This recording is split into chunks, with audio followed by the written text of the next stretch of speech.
por ejemplo, pongamos un ejemplo de un maratonista que avanzaba, o sea, se iba a entrenar en 10 kilómetros, ¿no?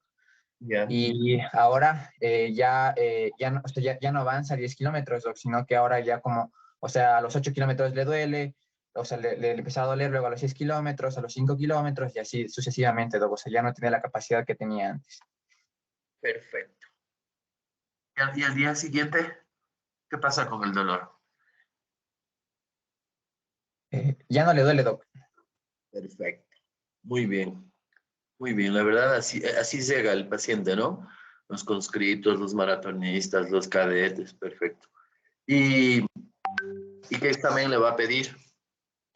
Doc, aquí le vamos a pedir la gammagrafía ósea con, eh, sí, la gammagrafía ósea, Doc.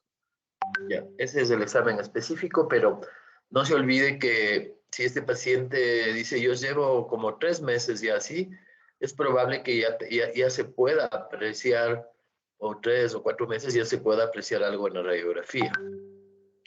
Y si se aprecia algo en la radiografía, tendría que pedir la gammagrafía para confirmar el diagnóstico, ¿no? Normalmente estas fracturas por fatiga, bueno, lo he explicado tal cual, así llegan los pacientes. Muy bien, chévere, Richard. A ver, ¿ya puede conectarse o todavía no? Valeria, ¿no? ¿Pero sí escucha o no? Sí, entonces le vamos a preguntar. Sí, Doc, Sí escucha, pero no puede hablar. problemas para prender su micro.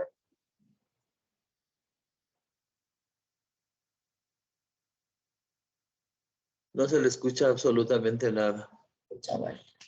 Vuelva a conectarse, ¿no? Llega un paciente a emergencia, producto de un accidente de tránsito y tiene una deformidad en la tibia.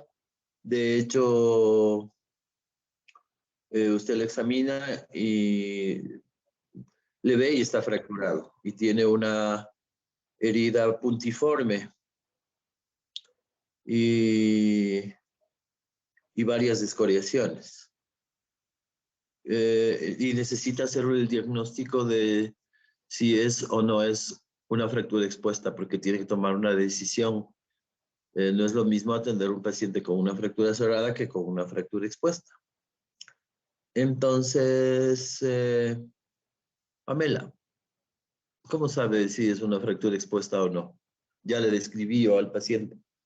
Le hace una radiografía y confirma que está fracturada la tibia y el peroné, pero tiene que tomar una decisión de hacerle una limpieza quirúrgica o hacer un tratamiento definitivo con una cirugía. ¿Cómo sabe? ¿Cómo sabría si es expuesta o no? En el examen físico, al hacer la palpación, nosotros palpamos y así podemos ver la profundidad de la fractura, o sea, si es que está expuesto o no. Pero ¿cómo va a saber? Ya le digo, es un paciente con una fractura de la tibia y el peroné, tiene algunas escoriaciones y una herida de 1 milímetro, y por esa herida sale un poco de sangre. ¿Cómo sabría usted si es una fractura expuesta? Ahí la maté, creo. Es que no se olvide que tiene que tomar una decisión de qué es lo que va a hacer, ¿no? El paciente llegaría con, o sea, la parte de la fractura que está expuesta sobresaldría por la piel, podríamos observar eso. Solamente tiene un puntito de 1 milímetro y por ahí sale sangre.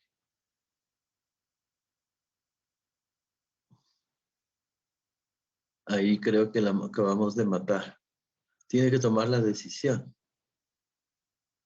Usted tiene que decir, ¿esta es expuesta o no es expuesta? Lo mira, tiene escoriaciones, una herida de 1 milímetro por donde sale sangre y nada más. hace la radiografía, confirma que tiene una fractura de tibia y peroné y podría sospechar que uno de los fragmentos pudo haber salido o no, pero no está segura. ¿Cómo sabe si es expuesta o no?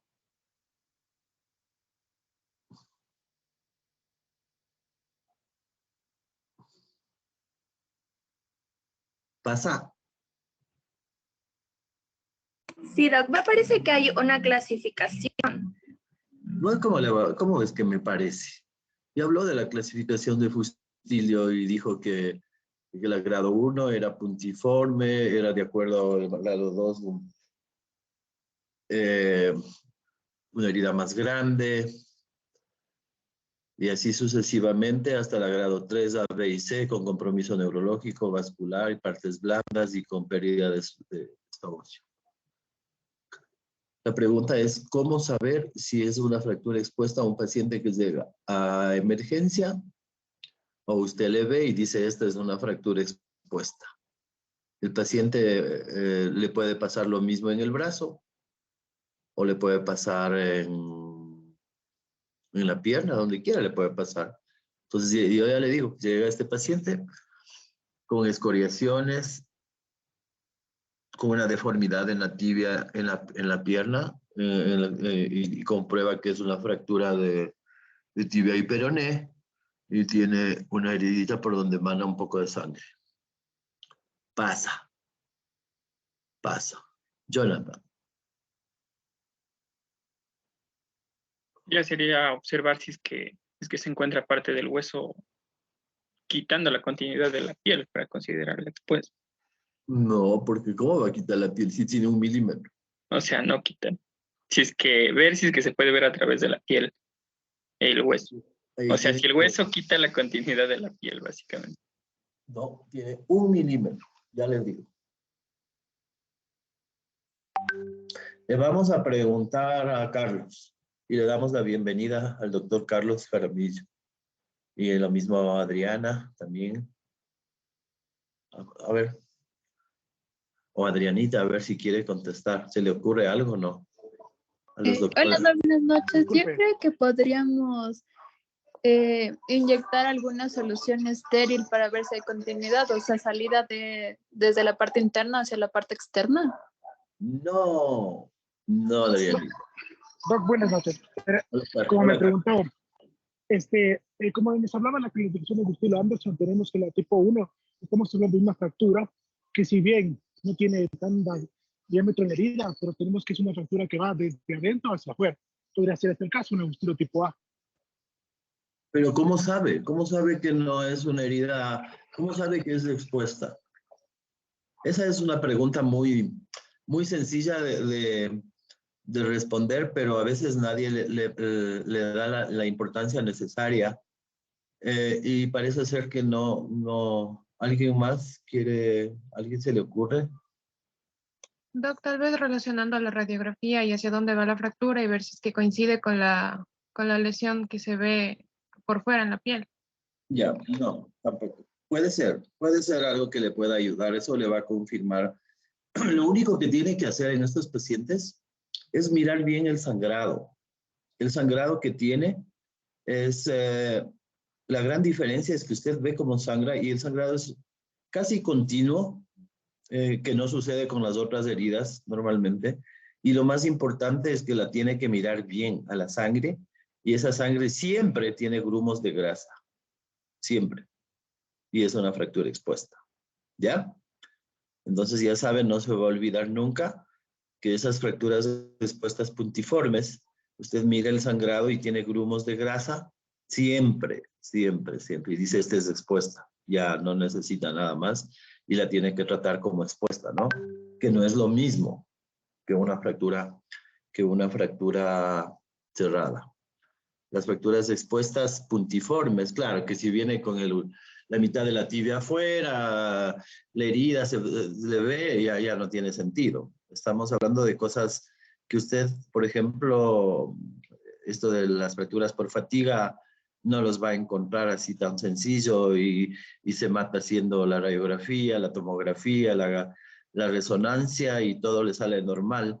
Y a lo mucho que podría encontrar, dependiendo del tiempo de evolución, es una periostitis.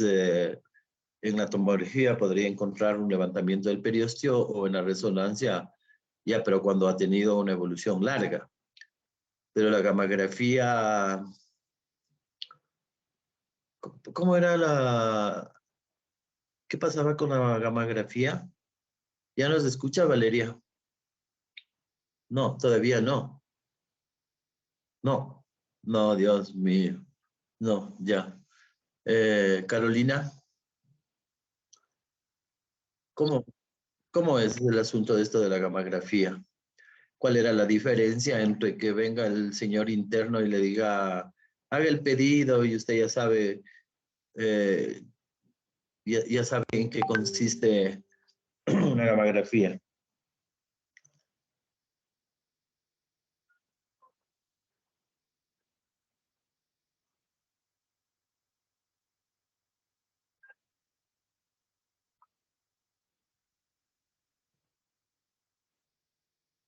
Perfecto.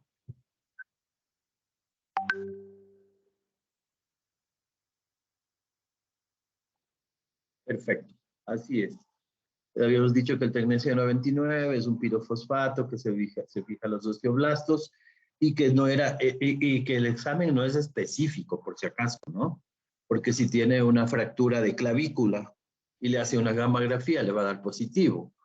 O si tiene una osteomielitis, que tiene, la osteomielitis tiene un hueso muerto y un hueso nuevo, el secuestro y el involucro.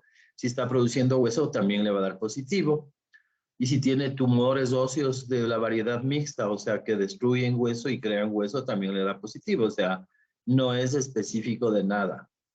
Y si quiere hacer el diagnóstico diferencial con una osteomielitis, habíamos dicho que puede hacer una gamografía con galio, porque el galio se fija la lecitina de los leucocitos y puede hacerlo en caso que esté pensando en una infección. También habíamos dicho, ¿cuál era Nicole, el primer mandamiento? ¿Cuál es el primer mandamiento, Nicole? Ahí la Doc, maté. ¿podría ser nunca poner un yeso cerrado? No, eso no. El primer, amar a Dios sobre todas las cosas, no. Ese, Sí, ¿no? Doc, ese también es. Ya. Ese también es. Y ahora en traumatología, ¿cuál es el primer mandamiento? Doc, es que nos dijo algunos, no sé cuál sería el primero, pero uno podría ser no poner un yeso cerrado. Otro No, que... esas eran las emergencias. ¿Cuáles son ya. las únicas emergencias en traumatología? Ya, Doc, pueden ser 2 o 3. Por Ya. ejemplo, una fractura expuesta. También Ya. si tenemos una luxación. Y el tercero, que no es solo es de traumatología, pero también se puede considerar, es un síndrome compartimental. Perfecto. Ya. Pero el primer mandamiento, Jacqueline, eso es perfecto lo que acaba de decir y esa es la emergencia. Si tiene una fractura de antebrazo, le inmoviliza, le soluciona la emergencia y le programa la cirugía. Pues si tiene una luxación, la tiene que reducir. Y si tiene una fractura expuesta, la tiene que solucionar y peor un síndrome compartimental. ¿Y el primer mandamiento, Jacqueline?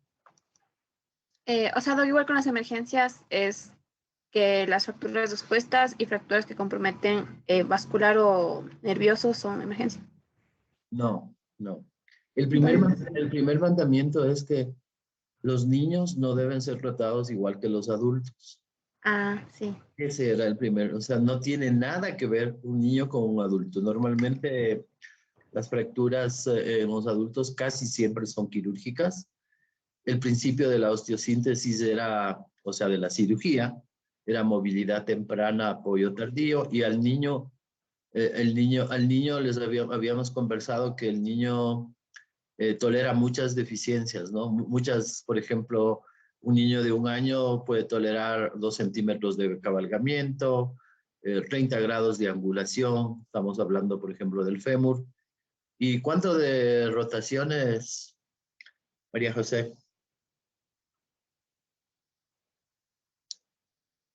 María José. Sí, doc. De rotaciones no recuerdo, doc. Yo pensé que iba a decir no, ya le iba a decir chévere. No, rotaciones nunca. Nunca rotaciones. Puede tolerar angulación hasta el 30%, 30 grados, cabalgamiento hasta 2 centímetros y rotaciones no. Nunca. Por eso es que el niño, es más, decía que si a un niño que tenga 3 años y tiene una fractura de fémur y usted decide hacer una cirugía para dejarle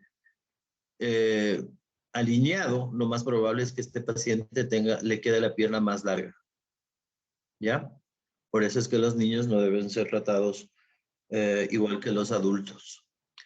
Y si llega un paciente usted atiende a un paciente que tiene una fractura, Daniela, y le pregunta, doctora Daniela Tinizo, dígame, quiero saber cuándo se me va a pegar la fractura.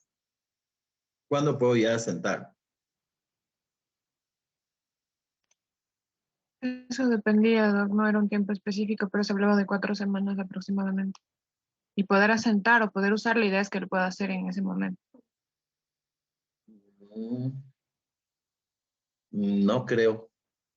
Jacqueline Montes de Oca, a ver. ¿Qué Doc, opina? era, o sea, igual, dependía, pero era 4 meses el que íbamos a tener como punto y decíamos que si era más del 5.º mes ya era un retardo de consolidación. ¿Y más de 8 meses?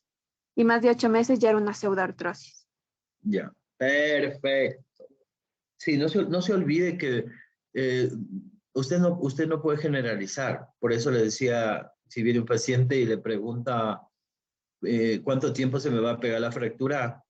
La respuesta sería no sé.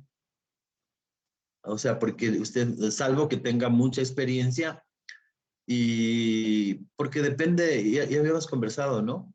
Que tiene una fractura el niño, el recién nacido, Jacqueline, que era lo más frecuente en el niño que recién nace. No recuerdo, Doc. Una fractura de clavícula en el momento del parto. Se fractura la clavícula, le saca una radiografía a los 15 días y la fractura está consolidada en el recién nacido. Pero si pasa lo mismo en una persona adulta, lo más probable, dependiendo del trazo de fractura, dependiendo la edad, muchas veces va a necesitar operarse, lo que el niño jamás. O sea, depende de la edad, del trazo de fractura, de la localización. Ya habíamos dicho que mientras más amplio es el trazo de fractura, mejor es el pronóstico porque tiene una mayor superficie de contacto. Las fracturas transversales son más difíciles de que consolide. Habíamos dicho que hay sitios de elección de pseudoartrosis. Por ejemplo, Adrianita, ¿nos puede decir los sitios de elección de pseudoartrosis? Sí, Doc, puede ser el escafoides, la cabeza femoral, la cabeza humeral, a nivel del calcáneo también, que son sitios que tienen mala vascularización y por eso es más frecuente la pseudoartrosis. Ya, bueno, a nivel del sí. ¿Cómo? Sí, está bien. El calcáneo no. El calcáneo se pega como sea. El calcáneo es un, ¿cómo se llama? Un hueso que normalmente se pega como sea el calcáneo. Es raro que el calcáneo tenga una pseudoartrosis. Probablemente está confundida con el astrágalo. Sí, iba a decir el estrágalo y también puede producirse a nivel de la tibia, del fémur, del húmero y del cúbito y del radio. Sí. Así es, pero, por ejemplo, la tibia, ¿cuál es el sitio de elección de la tibia? ¿El sitio de qué edad? El sitio de elección de la pseudoartrosis, de la tibia. En la epífisis proximal. No, las epífisis siempre pegan y las metáfisis siempre pegan. Casi siempre, o sea, es raro que tenga una pseudoartrosis de las epífisis y de las metáfisis. La tibia, el sitio de elección, y es más, está en primer lugar el tercio distal de la tibia, el tercio distal, porque la circulación de la tibia ingresa por la metáfisis proximal y termina en el tercio distal, y la otra circulación ingresa por la epífisis distal y termina en el tercio distal. entonces la circulación es 0. Y entonces es el sitio de elección. El fémur, las fracturas subtrocantéricas, más que por la circulación, estas por la potente tracción que hace el psoas. Lleva el fragmento hacia anterior y si no la estabiliza bien, es otro sitio de pseudoartrosis. Y eso, es un capítulo importante, ¿no? Lo de la pseudoartrosis, porque la pseudoartrosis, ¿alguien sabe la clasificación de la pseudoartrosis? Carlos, por si acaso. Doctor Carlos Jaramillo. Carlos. Doc, o sea, por hiperreactiva a reactiva y también por infección. La clasificación de la pseudoartrosis se clasifican en infectadas, no infectadas y previamente infectadas. Y dependiendo en dónde usted le encaje, es el tratamiento. Y de eso en cuanto a si están infectadas o no, ¿no? Entonces, de ahí viene la clasificación de atróficas, hipertróficas y oligoatróficas, o por déficit de estómago óseo. Entonces, sí, hay que ver. Usted dice, este paciente tiene una pseudoartrosis previamente infectada. Entonces, ya, chuta, tiene que pensar 2 veces en hacer cirugía y poner material de osteosíntesis. O si está infectada, peor. Entonces, para eso son los famosos fijadores externos o los tutores. En la exposición que hizo, hablaba de los tutores externos y habló de un tutor en especial. Y que era el tutor, ese tutor yo les había dicho que es el único tutor o fijador externo para las fracturas expuestas, pero cumple un montón de funciones. ¿Cuáles son las funciones que cumple? ¿Para qué sirven los tutores, doctor Carlos Moyano?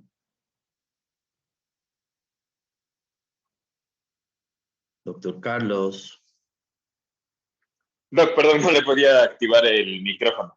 El tutor externo lo que permite es, o sea, es en un escenario, digamos, emergente, algunas, digamos, sobre todo fracturas abiertas para un control de daños inicial, cuando estamos pensando hacer una cirugía de resolución definitiva en un segundo tiempo, aunque en ciertos escenarios puede utilizarse un tutor externo como un tratamiento definitivo.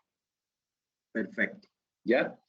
Perfecto, perfecto. Eso es cierto, ¿no? Pero todo depende del tutor que vaya a utilizar.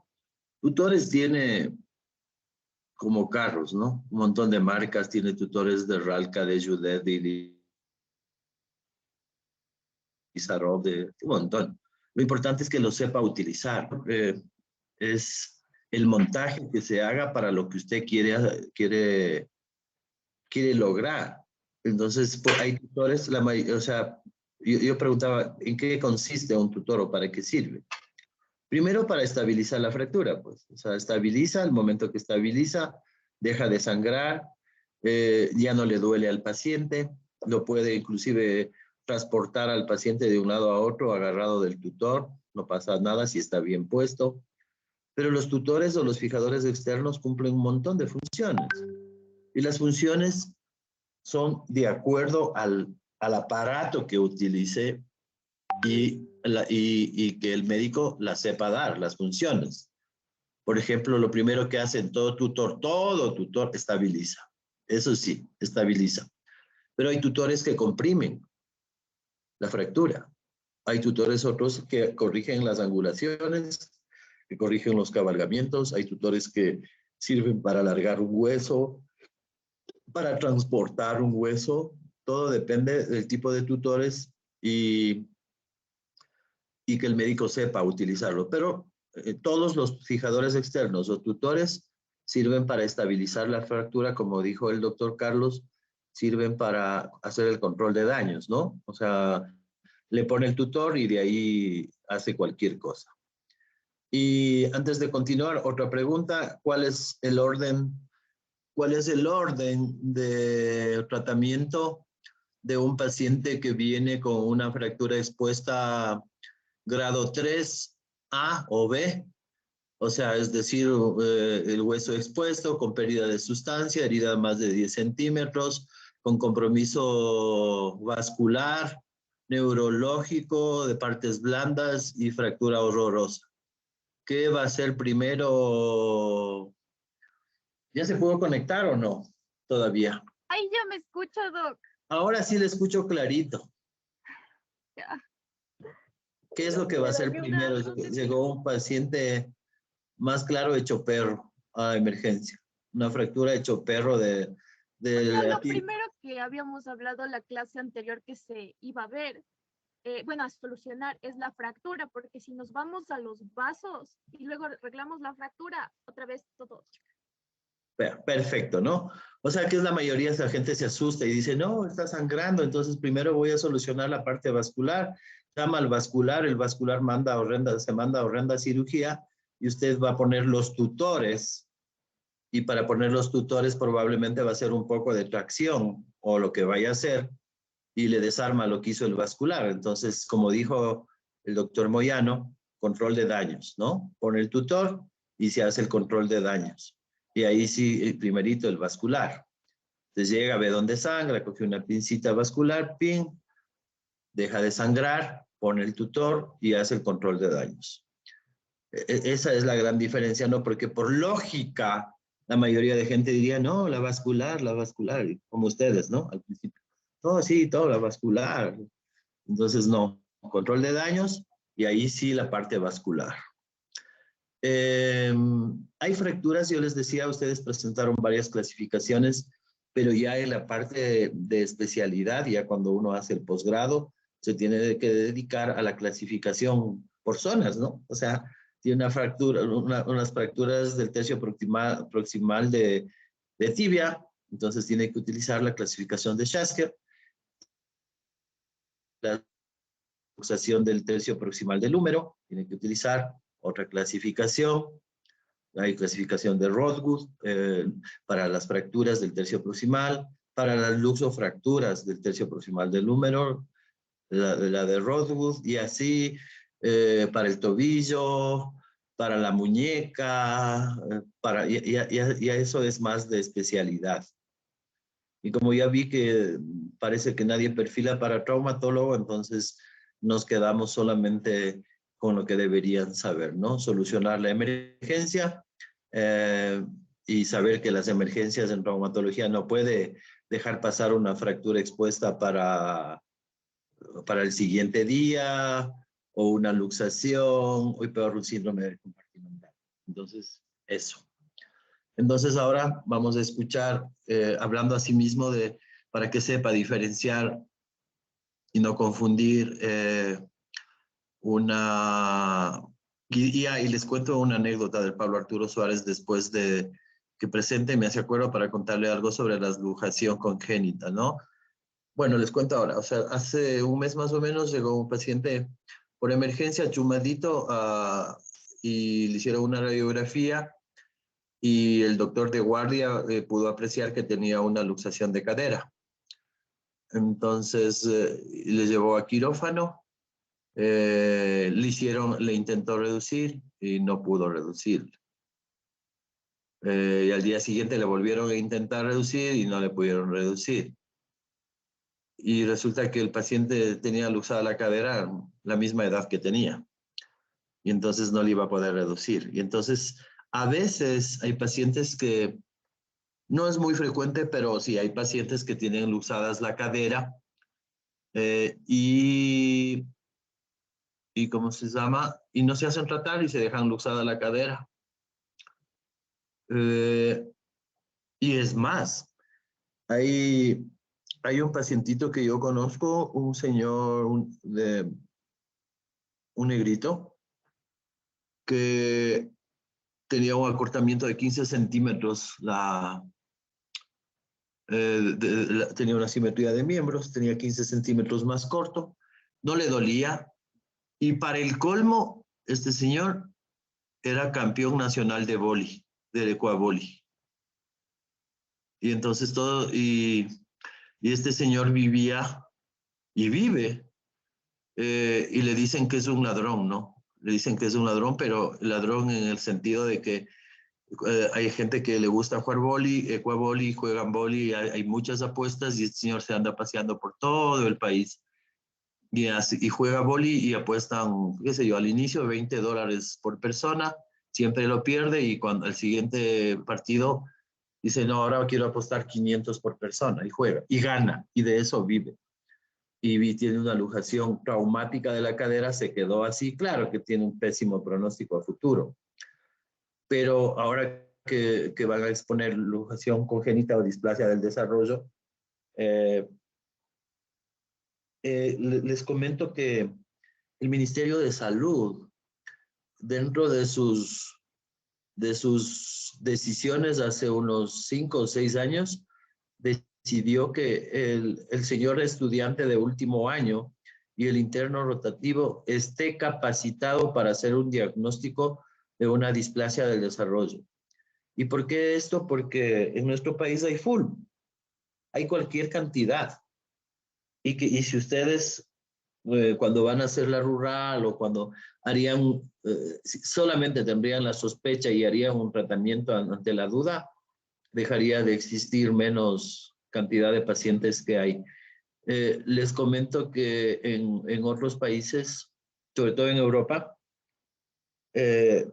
nosotros somos expertos en América Latina o en el Ecuador, sobre todo, en hacer tratamientos con secuelas de luxación congénita de cadera.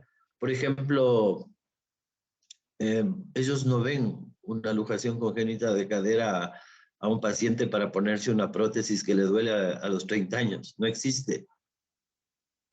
No existe y es más se meten en líos queriendo hacer la cirugía porque no tienen cero experiencia porque igual si es que harían alguna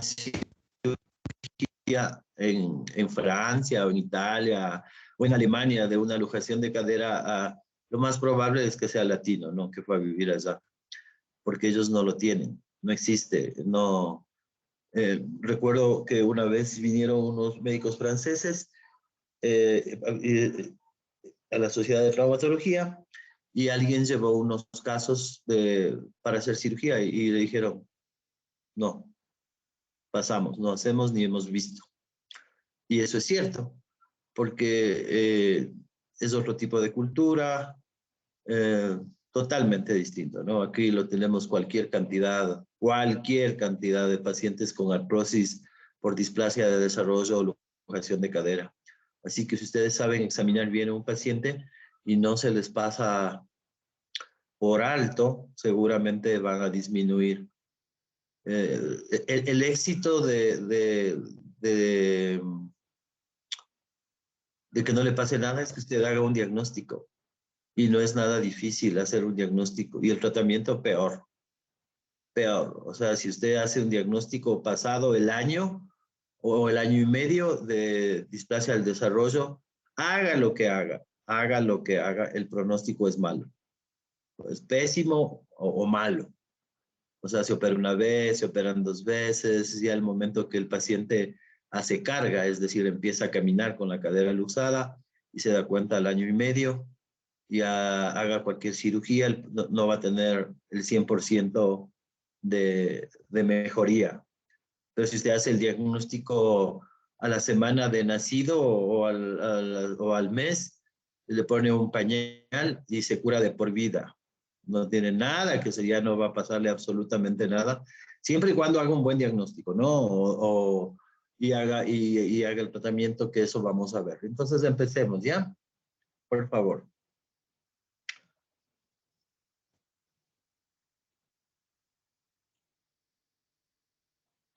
Ya, Doc, espera un ratito, por favor.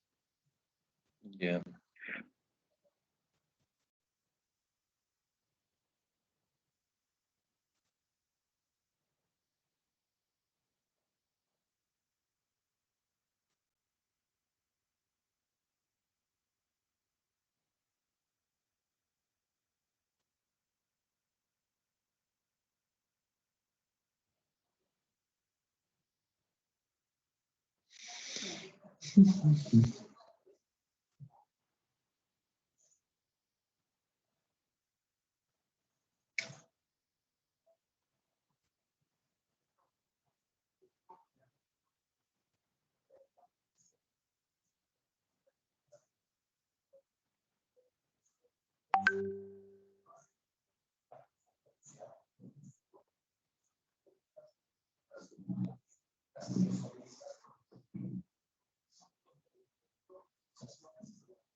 Dani, ponle presentación, por favor.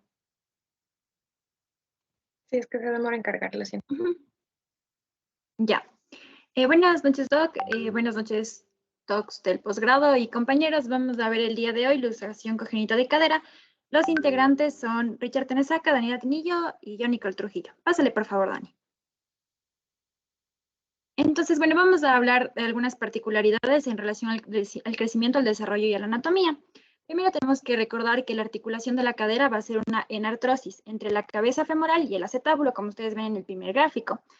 Como sabemos, la cadera va a ser clave en todo lo que tiene que ver con la extremidad inferior, por lo tanto va a ser primordial su estabilidad, su flexibilidad y su movimiento. En cuanto al desarrollo, la cadera va a comenzar a desarrollarse entre la 7ª semana de gestación. Lo primero que va a aparecer va a ser un primordio un pliegue o un primordio, al cual van a migrar células precartilaginosas y se van a ir diferenciando, como ustedes ven en el gráfico del lado izquierdo inferior, en el labrum, que ya vamos a ver qué es. Al nacimiento, el acetábulo neonatal va a estar completamente formado por el labrum en el reborde cartilaginoso, que en el gráfico de la mitad va a ser toda esta franja de color azul. Pero entre el cuarto y 7º mes de vida, vamos a tener los núcleos de osificación que ya hablamos, si recuerdan, en la primera exposición. Entonces, el núcleo de osificación del fémur proximal se va a encontrar justo en la cabeza del fémur. Este va a seguir creciendo durante toda la vida adulta hasta que se va a quedar como una fina capa de cartílago. Dale, por favor. Entonces, justo aquí tenemos un gráfico.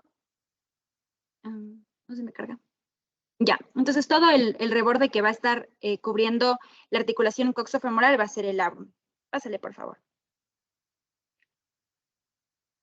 Ya, en cuanto a la definición, bueno, aquí hay un poco como de controversia, pero el término de displasia del desarrollo de cadera, o por sus siglas DDC, va a hacer referencia a un amplio espectro de alteraciones patológicas que van a englobar la luxación, la subluxación y la displasia, que puede aparecer desde el nacimiento hasta el desarrollo de la marcha.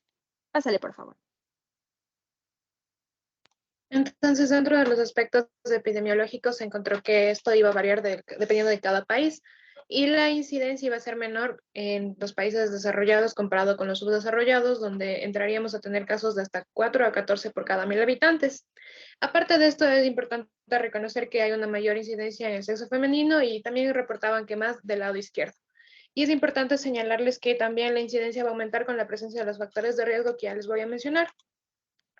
De manera específica, encontré un estudio en donde se había realizado aquí en la maternidad de Isidro Ayora, donde se encontró que la prevalencia de esta patología se observó hasta en el 10% de los pacientes que presentaban parálisis cerebral. Sin embargo, no encontré un estudio así específico sobre la epidemiología, pero realmente es una patología muy frecuente en nuestro país.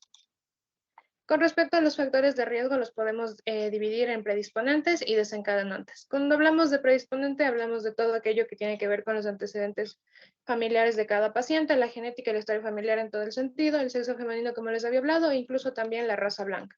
Y como factores desencadenantes vamos a tener factores mecánicos, como puede ser la presentación podálica, la macrosomía, embarazos múltiples, la forma de la pelvis de la madre, la extensión brusca de las caderas del recién nacido y la envoltura rígida, que es la forma en la que algunas mamás tienen la costumbre de envolverles a los bebés cuando nacen.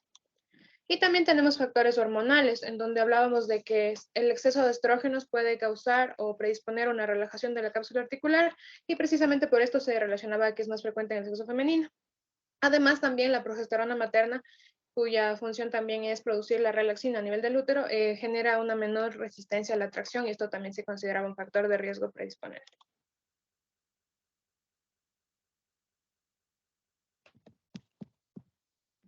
En cuanto a la etiopatogenia, bueno, tenemos que tener claro que en el desarrollo embrionario, la articulación de la cadera va a depender del contacto normal entre el acetábulo y la cabeza femoral. Entonces, el desarrollo, cuando estamos en la 4ª semana, en la embriogénesis, el acetábulo va a ser una superficie plana. En cambio, el fémur va a ejercer una presión sobre el acetábulo. Y la formación del acetábulo va a depender de la presión que haga el fémur. A la 11ª semana ya va a estar la formación completa de la articulación, y es por esto que es casi o sea, como que encajan de manera casi perfecta el acetábulo con la cabeza del fémur, porque el fémur va a hacer la presión para formar el acetábulo. Pero, bueno, no problema, pero el fémur va a crecer de una manera más rápida que el acetábulo y va a quedar como un poco descubierto, menos del 50%, pero esto con el crecimiento ya queda de manera adecuada. A las últimas 4 semanas de gestación, la cadena va a ser más vulnerable a fuerzas mecánicas como la aducción, que recordemos que va a ser el movimiento medial con aproximación a la línea media del tronco. Entonces, este tipo de movimientos puede hacer que haya una disminución en el movimiento del feto y no haya un desarrollo adecuado de la articulación. Siguiente, por favor. Entonces aquí puse como que o sea, cómo son los movimientos de aducción y de abducción, porque el movimiento de aducción que se va a dar en pacientes, como ya dijo, o sea, entre los factores de riesgo que vamos a tener al momento de la embriogénesis va a ser un feto que esté en posición de nalgas. Cámbiale, por favor, Dani. Ya, entonces, en la imagen de la izquierda es como que al final casi al final del embarazo, pues tiene que posicionarse en ese para que en el momento del parto vaginal, pues pueda descender de mejor manera. Pero cuando el feto está en presentación de nalgas, esto va a limitar el movimiento. Entonces, esto va a hacer que haya una situación en las fuerzas mecánicas y un contacto inadecuado entre la cabeza del fémur y el acetábulo. Y esto va a llevar a que no haya la formación correcta de la articulación. Siguiente, por favor. Ya. La etiopatogenia en cambio del periodo neonatal va a ser diferente. Y igual, como Dani ya mencionó, un factor de riesgo va a ser cuando les envuelven demasiado a los recién nacidos. Entonces, esto se va a producir un contacto anormal de la articulación entre la cabeza del fémur y el acetábulo, y esto va a llevar a cambios anatómicos estructurales. Entonces, en la imagen, no sé si me puedes ayudar señalando, Dani, tenemos la cápsula, el labrum, que el labrum es una estructura cartilaginosa, que lo que ayuda es como que a sujetar la cabeza del fémur dentro del acetábulo y el ligamento redondo. Entonces, cuando hay una limitación del movimiento, aquí se pueden producir diferentes cosas. El labrum puede evertirse y aplanarse, el ligamento redondo se puede alargar y puede producir una osificación anormal del acetábulo, porque, o sea, como se está en un crecimiento, o sea, sigue en crecimiento, pues se da una mala osificación. Y esto lleva igual a una displasia de cadera. Siguiente, por favor.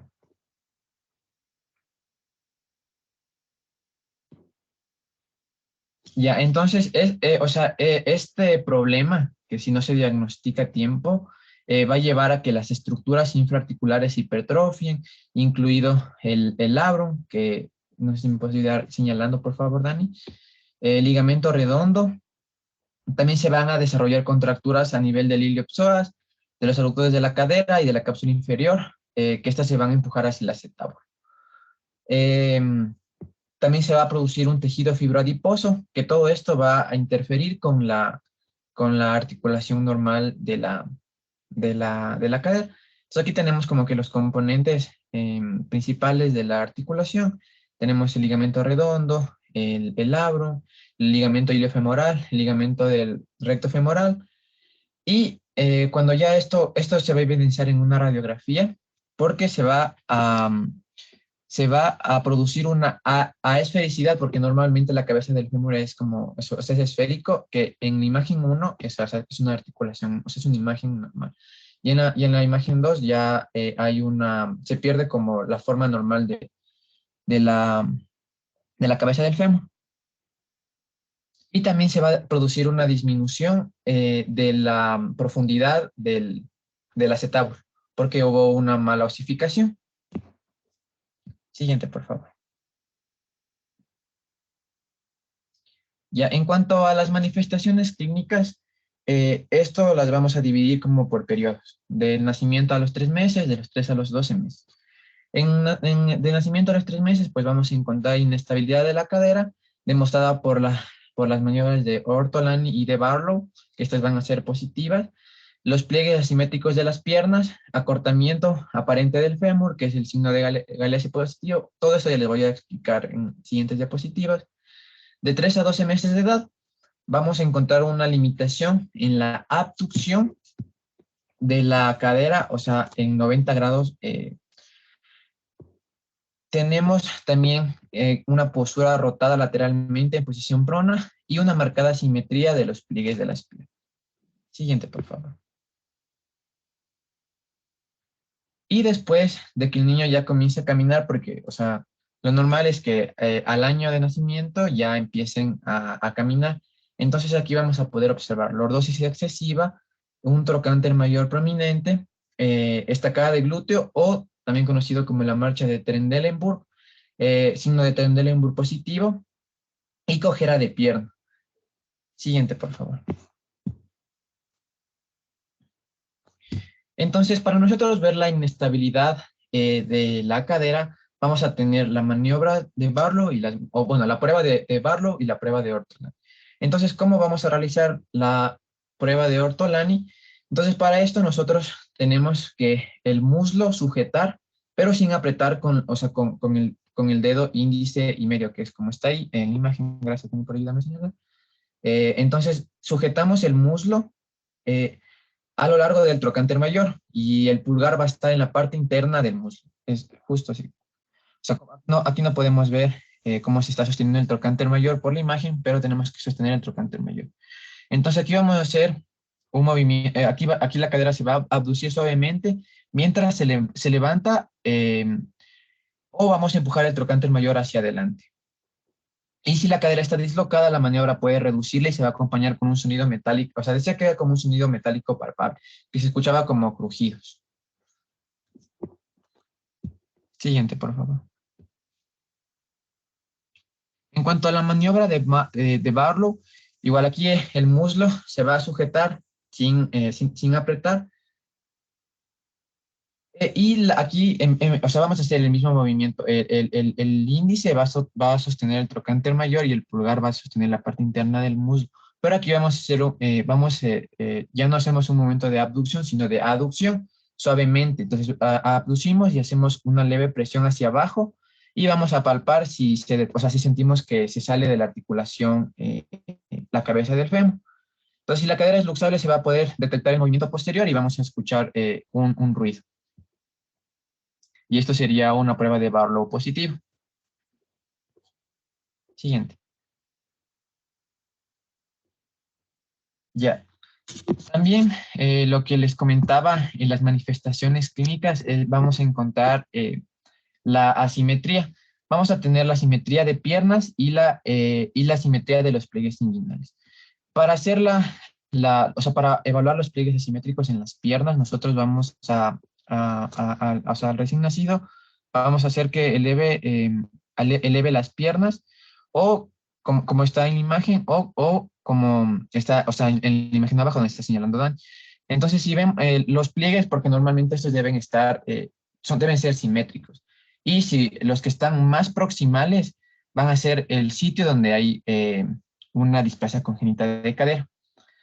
También tenemos los pliegues inguinales asimétricos. Entonces, para esto, nosotros nos tenemos que fijar en la abertura anal, que es el asterisco que está en la imagen de arriba, donde dice A normal. Ajá. Entonces, ahí nos fijamos en la abertura anal y en la siguiente imagen, en la B, podemos ver que el pliegue inguinal de la derecha se va a extender más allá de la abertura anal, porque esto no debe pasar. Y esto va a sugerir una posible displasia. Y en el caso de que haya se extiende en ambos pliegues, es signo de una una displasia de ambas articulaciones.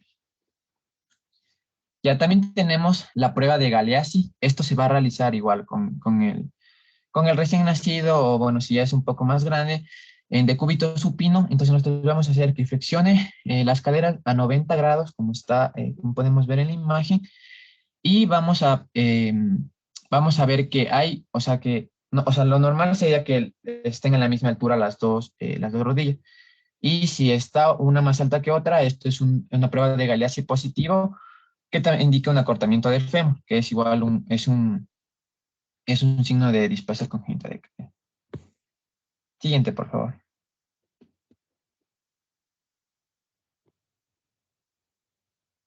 Ya, en cuanto a la prueba de Trendelenburg, la prueba de Trendelenburg se hace cuando ya el niño empieza a caminar. La simetría de la marcha puede proporcionar, o sea, vemos que como que se va de lado, o sea, como que sí, se va de lado. Entonces esto es igual una indicación de displasia congénita de cadera, y esto va también cuando se para, al pararse sobre la pierna afectada, la pelvis se inclina hacia abajo, hacia el lado no afectado, debido a la debilidad que va a haber en el músculo glúteo del sitio afectado. Entonces, si nosotros tenemos, si el paciente presenta, o sea, al momento de pararse y se va como hacia la izquierda, es que está la displasia en el lado derecho. Siguiente, por favor. Ya, en cuanto tenemos la prueba de Klisyk, que para realizar esto, nosotros tenemos que colocar el dedo índice sobre la espina ilíaca anterosuperior y el dedo medio sobre el trocánter mayor. Entonces aquí vamos a trazar una línea imaginaria entre estos puntos, y esta debe pasar como a través del ombligo. Si esta prueba, justo como está señalando Dani, si al momento de nosotros como que trazar la línea imaginaria está inferior al ombligo, eso también como es indicativo de una displasia de cadera. Siguiente, por favor. Ya. Y tenemos los signos de la dislocación bilateral. Entonces, esto ya se va a hacer en niños que sean mayores a 2 o 3 meses, y aquí los pacientes van a presentar va a ser afectado su rango de movimiento. Entonces va a haber una limitación en la abducción la limitación van a tener una limitación en la abducción menor a 45 grados. También aquí se puede hacer la prueba de Klisyk, que esta también aquí va a ser positiva. Y también se puede hacer las pruebas de las maniobras de Ortolani y Barlow, que estas pueden estar igual presentes. Y si están presentes, pues también es indicación de una dislocación bilateral. O sea, si al momento de hacer las maniobras, pues sentir en ambas articulaciones.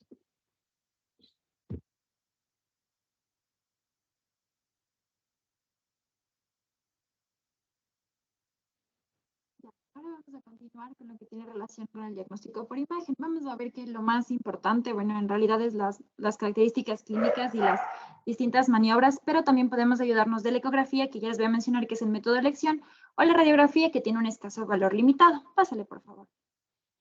Entonces, bueno, con la ecografía, como les dije, va a ser la principal técnica de imagen para evaluar la morfología y la estabilidad de la cadera. Este es un complemento a la evaluación clínica que le hacemos a nuestro paciente. Tiene un pequeño limitante que tiene mucha relación con la experiencia del operador y también con su lectura posterior. Entonces, una como indicación es que esta puede ser un complemento para la evaluación hasta los 4 a 6 meses de edad. Entonces, se ha creado como una clasificación y también una clasificación para que sea un poco más fácil la lectura de la misma. Eso se denomina técnica de Graf. Entonces, esta va a tener como 3 puntos base para nosotros guiarnos. Ya les voy a mostrar igual con una imagen de eco. Entonces, tenemos una línea base que va a unir el extremo del acetábulo óseo con la punta de inserción de la cápsula articular al periósteo. Y esta va a ser paralela a la ilíaca, que es justo la línea que está en la mitad en el gráfico inferior izquierdo. Tenemos un ángulo alfa y un ángulo beta, y vamos a ver que las variaciones en el valor de este nos van a indicar displasia, ¿ya? En el ángulo alfa, este va a ser formado entre la línea acetabular y la base. va a medir el grado de formación del extremo óseo del acetábulo y la concavidad que tiene la fosa acetabular. Cuando tenemos un ángulo alfa, este tiene que ser mayor a 60, entonces todo lo patológico será menor a 60. En cambio, un ángulo beta va a estar formado por la línea base y la de inclinación, reflejando el borde cartilaginoso y la proporción de la cabeza femoral cubierta por el acetábulo cartilaginoso. Este normalmente debería ser menor de 55, entonces todo lo que sea mayor de 55 pues será patológico. Entonces en el gráfico ustedes tienen ahí el ángulo alfa que, como les digo, tiene que ser de un valor mayor a 60 y el ángulo beta menor de 55. Entonces, Dani, dale un clic. Así es como nosotros veríamos una ecografía para buscar displasia de cadera. Entonces, dale otro clic, Dani. Todos alguna vez hemos visto las cucharas para comer helado, ¿no es cierto? Entonces, justo estaba buscando y hubo algún médico que alguna vez intentó simplificar esto, imaginándonos una cuchara de helado. Entonces, todo el mango de la cuchara de helado va a ser como que la línea media, la línea base, la línea media, que va a ser todo el hilo. Y en cambio, la parte de la cuchara, toda esta de aquí, el redondito, va a ser la cabeza femoral. Entonces ahí recuerden que lo vamos a dividir en el ángulo alfa, que tiene que ser más de 60, y en el ángulo beta, que tendrá que ser menor de 55. Pásale, Dani, por favor. Ya, entonces también hay una clasificación. Va a ir del grupo 1 al grupo 4. En el grupo 1 va a ser una cadera madura o normal. ¿Por qué digamos que es normal? Porque el ángulo alfa va a respetar lo que les dije, que va a ser más de 60, y el beta menos de 55. En el grupo 2, o también se denomina de osificación retrasada, aquí tenemos un aumento del reborde. El alfa puede estar entre 44 y 60 grados y el beta entre 55 y 77. A su vez, este grupo 2 se puede dividir en 2A y 2B. El 2A tiene relación con una inmadurez fisiológica, por ejemplo, los niños de 3 meses, y el 2B, perdón, va a ser una inmadurez, pero que va a ser a partir de los 3 meses. En cambio, el grupo 3 va a tener ya un retraso de la osificación. Aquí el alfa ya va a ser mucho menor que el anterior, va a ser de menos de 43 grados y el beta más de 77 grados. Igual se puede dividir en 2A y 2B. El 2A tendrá relación con una cabeza desplazada, pero no se van a detectar anomalías estructurales. Y el 3B, perdón, tendrá relación con una cabeza desplazada y con anomalías estructurales. Y el grupo 4 va a ser como el extremo, que ya vamos a tener una cabeza femoral completamente luxada y un ángulo alfa mayor de 37, que sería justo como en el gráfico del lado derecho, que está 1. En la línea, el ilion va a ser el color cafecito, y el ángulo alfa, si le ven, está como en amarillo y el ángulo beta está en celeste. Y así van como que avanzando los ángulos hasta el 4, que ya está totalmente luxada la cadera. La cabeza del fémur, perdón. Pásale, por favor. Ya, entonces igual aquí les puse un gráfico para que identifiquemos las estructuras ecográficas. En el número 1, Dani, dale así circulito, esto va a ser la cabeza del fémur. El número 2 va a ser el borde lateral del ilíaco. El número 3 va a ser todo lo que tiene que ver con el techo acetabular. El 4 va a ser el labrum, que ya hablamos que era esta estructura cartilaginosa que estaba muy presentes en los neonatos. Y el 5 y el 6 tienen relación con los músculos que están adyacentes, que es el glúteo mayor y el glúteo menor. En la ecografía del lado derecho, en la letra A, era de un caso, es una ecografía normal de cadera derecha de una niña de 10 semanas de nacida en presentación podálica, que si recordamos ya nos hablaron que podría ser un factor de riesgo. Entonces, en la línea amarilla que ustedes ven ahí, esta va a estar marcando la cresta ilíaca. La línea azul va a marcar el techo acetabular osificado y la intersección de ambas líneas, como sabemos, va a crear el ángulo alfa, que debería ser mayor de 60. En cambio, en la ecografía del lado derecho, en la última, en la B, aquí tenemos una ecografía normal de la cadera contralateral de la misma paciente. En esta ustedes pueden ver claramente que no se parece en realidad a la del lado A, porque esta nos va a mostrar una cabeza femoral que está completamente luxada, incluso esta está empujando al labrum justo en la flecha amarilla. Entonces esta de aquí, por ejemplo, correspondería con la clasificación 4 de Graf. Pásale, por favor. Ya, y en relación con la radiografía, bueno, esta va a ser, si vimos ecografías de 4 a 6 meses, esta va a ser en niños mayores de 6 meses. Se puede considerar o podemos solicitar una radiografía si es que tenemos un paciente que presenta los factores de riesgo antes mencionados. Otras del examen físico, por ejemplo, a los 4 meses vemos, según los signos y los datos clínicos, un examen anormal. Entonces, las radiografías, bueno, aquí nos vamos a localizar un poquito, nos vamos a imaginar justo como está en este gráfico, en una pelvis, ¿ya? Porque vamos a igual, como vimos en la técnica de Graf, a tener como líneas base, aquí también que nos va a ser un poquito más fácil para nosotros la lectura. Entonces, tenemos la línea de Perkins, la línea de Hilgen-Reinier, vamos a hablar de la línea de Shenton y del índice acetabular. La primera línea que vamos a trazar va a ser la de Perkins, que es justo la que está morada, Dani, por favor. Ya, esta va a ser horizontalmente y va a unir los extremos inferiores del ilion o los extremos superiores de las ramas isquiopubianas, tal cual como la vemos. La siguiente línea que vamos a trazar va a ser la línea de Hilgen-Renier. Esta línea de aquí, en cambio, nos va a ayudar a... Ahí se me fue, perdón. Sí, la línea de Hilgen-Renier se va a trazar horizontalmente, perdón, uniendo los extremos inferiores del ilion o de los extremos superiores. Y la de Perkins, perdón, Dani, va a ser vertical. Perkins vertical y Hilgen-Renier horizontal. La de Perkins va a pasar, como vemos, por el lado más externo del techo acetabular. La otra línea que vamos a hablar, y si ustedes recuerdan, el doc ya nos habló en la anterior clase, que es la línea de Shenton, o también denominado arco cíclico obturatriz, que va a ser la línea verde. Ya, esta de aquí va a ser una línea, o una línea curva, que se va a prolongar por el borde inferior del cuello femoral y debe seguir en forma armónica el trayecto hasta llegar al ascenso de la cabeza femoral. Si por ejemplo, si este arco está quebrado, como les voy a mostrar en una radiografía, ya puede ser un índice de una displasia, o sea, nos podría decir a nosotros. Y el índice acetabular, que va a estar formado por la línea de Hilgen-Renier, que va a ser la horizontal, y la línea tangente al acetábulo. Este de aquí tiene que medir 30 grados como promedio al nacimiento, pero hay un poco de variación conforme va avanzando la edad. Por ejemplo, el nacimiento puede ir de 30 hasta 35. En el primer año ya va disminuyendo este índice acetabular y puede ser menor de 25. En un niño de 6 a 7 años, menor a 15, de 15 años, menor a 10. O sea, ¿por qué les pongo esta tablita? Porque conforme, como les digo, va avanzando la edad, va disminuyendo el ángulo y no vamos, por ejemplo, a diagnosticar a un niño de 2 a 3 años si no tiene más de 30 que ya sea algo patológico, porque va disminuyendo, como les digo, progresivamente con la edad. Pásale, por favor, Dani. Entonces, ya, aquí tenemos unas radiografías de una cadera normal del lado derecho. Ustedes ven el índice acetabular va a ser de 30 grados.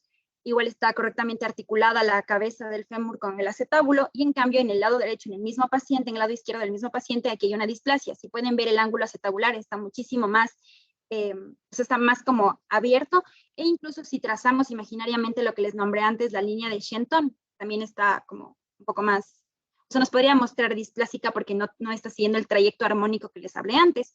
E igual en el lado derecho, también ahí se trazan las dos líneas, la vertical y las horizontales, y también en la línea curva están las líneas de Shenton. Y como ustedes pueden ver, es bastante obvio que en el lado derecho existe como este desplazamiento que sería la displasia en este paciente, que igual es un paciente pediátrico. Pásale, por favor. Y tenemos otra radiografía en este paciente, igual, este es en cambio en el lado izquierdo la patología. Tenemos, aparte de la displasia de la variación que hay en el índice acetabular, también tenemos un acetábulo que está como displásico. Si ven, el tamaño del acetábulo es mucho menor, está hipodisplásico, está menor para el tamaño que tendría que ser. Pásale, por favor. Entonces, viéndole todo lo que nos mencionaron en cuanto al diagnóstico de esta patología, luego tenemos que hablar sobre el tratamiento, y es importante mencionar que este tratamiento se dará mediante el especialista. Pero ¿en qué circunstancias nosotros tenemos que ya derivarlo? En primer lugar, hablaríamos de cualquier lactante de cualquier edad que presente luxación o inestabilidad de la cadera, en pacientes que tengan más de 4 semanas y ya muestren una prueba de Barlow positiva, en lactantes que tengan de 2 a 4 semanas con un examen físico no concluyente, en los lactantes menores de 1 año que ya presenten aparentemente un acortamiento del fémur, en lactantes que ya presenten un examen físico o un estudio de imagen que sea concordante con la displasia de cadera, puede ser la ecografía o los rayos X, como les ha mencionado Nico, y también en los niños que tienen más de 1 año que han tenido ya hallazgos sugestivos de lo que es la displasia de cadera, que como igual el Douglas mencionó, en estos casos ya el pronóstico viene a ser bastante malo. Entonces, con respecto al tratamiento, dentro de los objetivos principales del tratamiento de esta patología va a ser mantener la reducción concéntrica de la cabeza del fémur en el interior del acetábulo, es decir, evitar la luxación de esta articulación. Además, mantener la cadera en la mayor estabilidad posible para que continúe su correcto desarrollo conforme avanzan los años de la edad pediátrica de los niños, y en su defecto, pues también resolver la frecuente displasia residual que esto puede generar o predisponer a los niños ya crecen y se hacen adultos. Entonces, bueno, el tratamiento se hace en base a la edad, porque el pronóstico y las indicaciones son diferentes según la edad de los pacientes. Entonces, por ejemplo, en la edad de 0 a 4 semanas podemos nosotros encontrar en nuestros pacientes que puedan tener laxitud o luxación o inestabilidad. Es importante mencionar que en esta etapa, como les mencionó Nico, cuando recién nacen los niños tienen el ángulo en lo que les mostró en la ecografía, puede tenerlo hasta más de 50 o más de 60, pero esto va a ir, conforme va desarrollando y va creciendo el niño, va a ir disminuyendo. Sin embargo, pueden presentar esta laxitud o la inestabilidad en la cadera que tendrá que permanecer en observación. Y es importante mencionarles esto, ¿por qué? Porque hay que evitar un sobrediagnóstico y también un sobretratamiento, es decir, la indicación de lo que será, ya les voy a hablar más adelante, del arnés. Entonces hay que, durante esta etapa, mantenernos en observación y repetir los exámenes después de las 4 semanas ante la sospecha de que nosotros tengamos la displasia de cadera en nuestros pacientes. Obviamente aquí también nos basaremos bastante en lo que es la historia clínica del paciente, los factores de riesgo que ya les mencionamos al inicio. Sin embargo, si nosotros ya encontramos la luxación, así sea en esta etapa de la vida hasta 0 a 4 semanas, es importante nosotros ya buscar la referencia hacia el cirujano ortopédico precisamente por los factores de riesgo que les he mencionado. Y aquí por confirmarles nuevamente lo que habíamos visto de la ecografía. Con respecto de 4 a 6 semanas, de 4 semanas a 6 meses, perdón, si nosotros nos encontramos frente a una inestabilidad leve de cadera, nosotros tenemos que volver a repetir un examen o una ecografía a los 6 meses de edad o 6 semanas de edad para nosotros evaluar si es que está llevando un correcto desarrollo de la cadera al paciente o si realmente está entrando en los criterios de displasia de cadera congénita. Ahora, si en esta etapa nosotros ya encontramos una dislocación de la cadera o una inestabilidad que es persistente, ya podemos nosotros recurrir a lo que son los dispositivos de abducción, dentro de los cuales tenemos la férula de abducción, que puede ser el arnés de Pavlik o la férula de von Rosen. El arnés es el que ustedes ven a la izquierda y la férula es lo que ustedes ven en la derecha.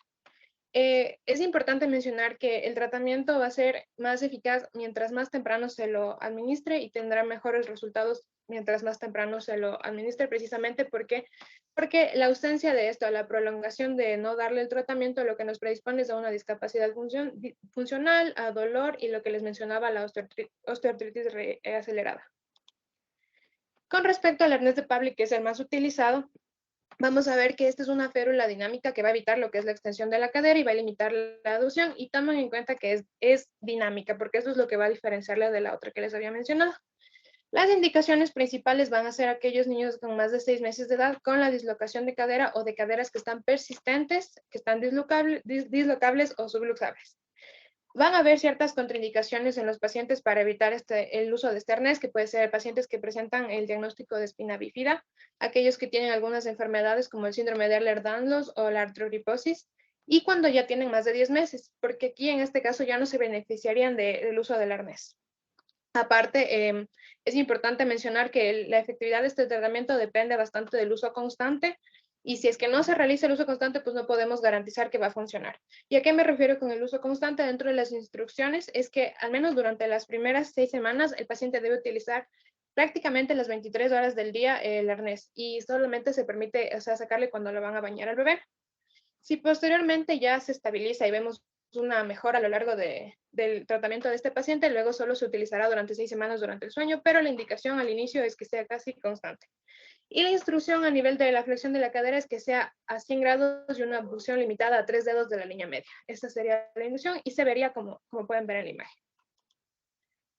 Aparte del arnés de Pavlik, es también mencionarles cuál sería la duración del tratamiento, y importante es mencionarles que esto depende de la gravedad, de la displasia de cadera y también de la respuesta. Y como les mencioné, la respuesta depende de la adherencia al tratamiento, pero se podría hablar de 2 a 3 meses dependiendo del caso de cada paciente. Es importante también mencionarles que si no se ha reducido la displasia de cadera, si no se ve una mejora en el paciente, se opta por una segunda opción que va a ser la órtesis de abducción rígida, que es con la otra férula, que ya no es dinámica, es decir, ya no permite la movilidad del paciente. Con respecto a la eficacia del tratamiento a base del arnés de Pavlik, es que tiene una tasa de éxito del 85%, pero este porcentaje está sujeto, como les había mencionado, a la adherencia.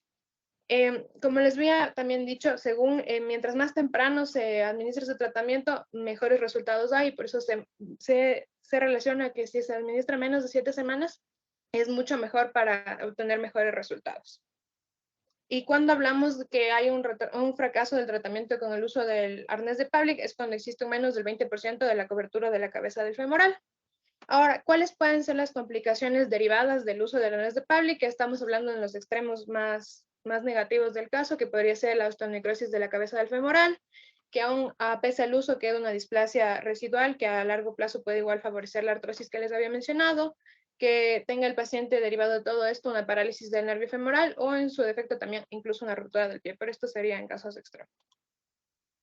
Esto sería la osteonecrosis, para mencionarles a qué se refiere. Y ya. Con respecto a los pacientes de más de 6 meses, de 4 semanas a 6 meses, cuando presentan una displasia sin dislocación, es decir, no se ha dislocado la cadera, aquí el tratamiento se va a dar caso por caso. Se puede dar igualmente el arnés de Pavlik por más de 6 semanas, pero se tiene que hacer una supervisión constante cada 4 o 6 para evitar o nosotros vigilar que no se haya luxado. Y también se tiene que realizar las RX para ir confirmando la maduración esquelética y viendo si es que los ángulos que les mencionó Nico van mejorando. Ahora, cuando tenemos pacientes de 6 a 18 meses y presentan dislocación, ellos ya tienen indicación de lo que es la reducción cerrada o abierta, que igual ya les habían mencionado de qué se trata en la anterior clase cuando veíamos luxación de cadera. Sin embargo, en este caso, los niños que tienen más de 6 meses al momento del diagnóstico o del inicio de la terapia y no funcionó, o en su defecto también ya les dieron antes del tratamiento con la férula que no es dinámica, o la férula de yeso, en este caso pues ya tienen indicación también de reducción. Y también en estos pacientes se indica que el momento de la reducción sea el momento del tratamiento para nosotros tener una mejor tasa de éxito con respecto a la reducción cerrada. Ahora, si presentamos en esta edad pacientes que tengan displasia sin luxación, en este caso se realiza lo que es la órtesis de abducción en tiempo parcial, que es básicamente un en espiga.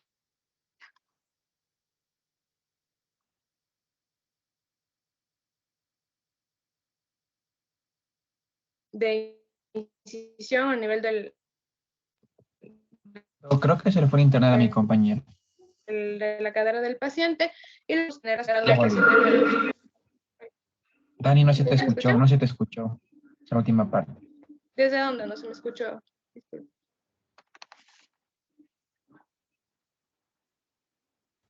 Bueno, entonces solo les iba a explicar con respecto a la reducción cerrada y abierta. ¿Ya me escuchan bien todos?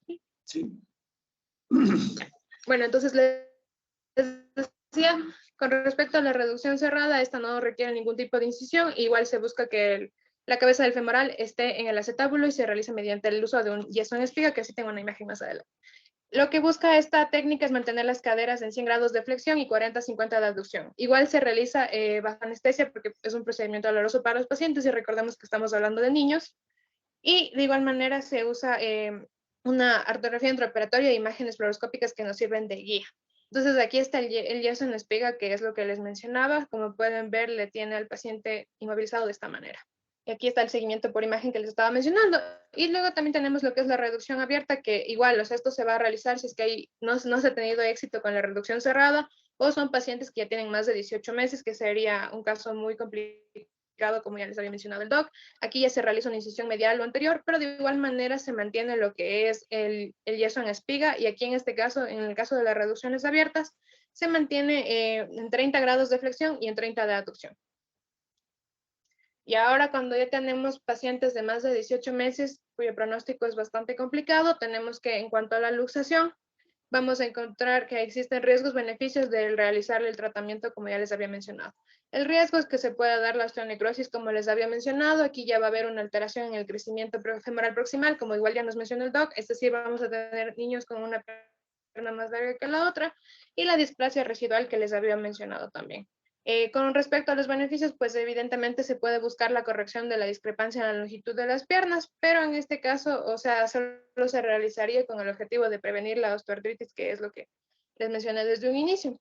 Ahora, con respecto a la reducción unilateral, es decir, de un solo lado, de una sola cadera, por así decirlo, se puede realizar hasta en pacientes de 9 a 10 años de edad. Y este sería el tope, porque realmente se menciona según la bibliografía que hasta los 11 años se termina de desarrollar la cadera, y precisamente por esto de los límites de edad que ustedes pueden encontrar. Sin embargo, aquí lo que se busca es evitar las deformidades de la cabeza del femoral, y es decir, tratar de reducir esto que sería la reducción concéntrica en nuestros pacientes y buscar que tengan la mejor calidad de vida posible, pese a que el diagnóstico se realizó de manera muy tardía en estos pacientes. Y eso sería todo. Muchas gracias. Chévere. A ver, deje de compartir, ¿ya? A ver, el éxito del tratamiento es que haga un diagnóstico. Y que usted sepa hacer la maniobra de Barlow ya es un éxito, la verdad. Porque la maniobra de Barlow le sirve a usted para saber 3 cosas.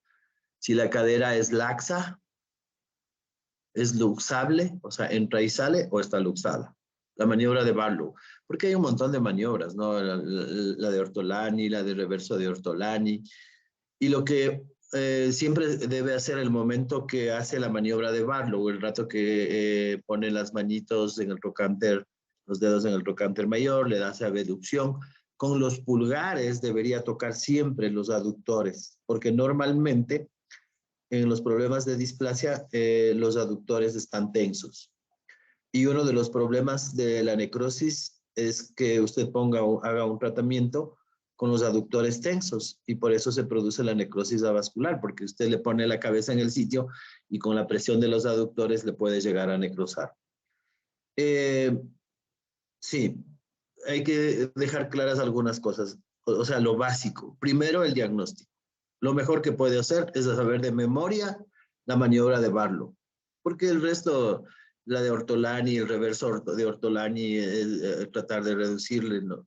Usted sabe la maniobra de Barlow y sigue siendo el mejor diagnóstico de un problema de displasia de cadera o luxación congénita de cadera, el examen físico. Y lo que usted haga dentro de los primeros meses es el éxito. Por norma, mire, por norma de tratamiento, todo lo que puso o lo que dijo el arnés de Pavlik, la férula de Aros o de von Rosen, el pañal ortopédico, todo lo que hace el tratamiento ortopédico es abducir y flexionar. Todos hacen lo mismo. ¿Y por qué? ¿Y para qué hacen todos lo mismo? Para que la cabeza tope el acetábulo y exista el famoso poder de remodelación. El poder de remodelación es hasta el 1 año y medio. Es decir, bueno, hay gente que dice hasta los 2 años, ¿no? Pero cada que pasa el tiempo remodela menos. El momento que a un niño usted le pone cualquiera de los... A ver, no puede hacer ecos más de 6 meses porque ya tiene cabeza, supuestamente, y se le torna difícil hacer el diagnóstico. De ahí que pasados los 6 meses, la mejor opción es una radiografía. Si usted se dice que el tratamiento es tan necesario e importante que apenas nace, si sale de posición de nalgas, apenas saca las nalgas y logra sacar el pie y usted hizo el diagnóstico, le tiene que poner el pañal. Y lo mismo se dice de los pie bot, ¿no? O sea, el que tiene un pie bot o un pie equinovarro congénito está sacando el piecito y le está poniendo los yesos. O sea, los tratamientos en los niños tienen que, para evitarse tener una cirugía, tiene que hacer un tratamiento. Se dice tanto que ante la duda, porque estos tratamientos exclusivamente lo debería hacer el traumatólogo. Y uno de los problemas importantes es que a veces el pediatra subestima el tratamiento, el diagnóstico, y al subestimar el diagnóstico le dice, póngale doble pañal, y eso no sirve. O sea, o le hace un tratamiento o no le hace. Eso es muy frecuente en el ámbito médico, que el médico le diga que le ponga un doble pañal. Porque el doble pañal no va a abducir lo necesario ni a flexionar. Entonces, ¿qué es lo que hace? ¿Qué es lo que hacen los tratamientos?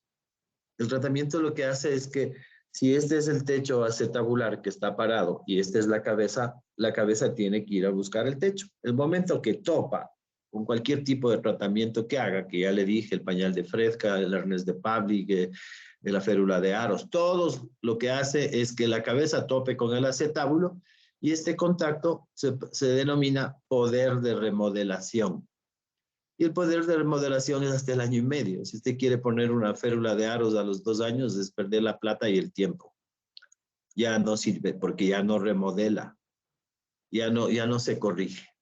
También lo que tiene que saber es que todas las caderas cuando nacen son valgas. El ángulo cérvico diafisario, lo normal, ¿cuánto era, Lisette? En una persona adulta, el ángulo cérvico diafisario. El ángulo que tiene que tener entre el cuello y la cabeza.